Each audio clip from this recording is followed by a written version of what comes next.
lọ́wọ́ agbára rẹ̀ o ọ̀gá ògo, ọba tó ń fọhùn lókè tara ń sán, pápáńtó ìgbẹ́ oòrùn,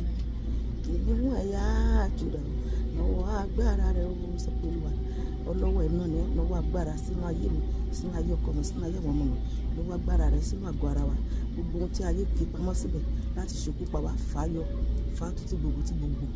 lọ́wọ́ agbára rẹ̀ sínú iṣẹ́ mi, sínú ìpè mi, sínú iṣẹ́ ìránṣẹ́ mi, sínú ẹbí mi, sínú àdáwọlé mi gbogbo, lọ́wọ́ agbára rẹ̀ tó ṣiṣẹ́ ìyanu Olúwa nìyẹn sínú ayé mi, sí gbogbo kòríta ayé mi lọ́dún ní orúkọ Jésù.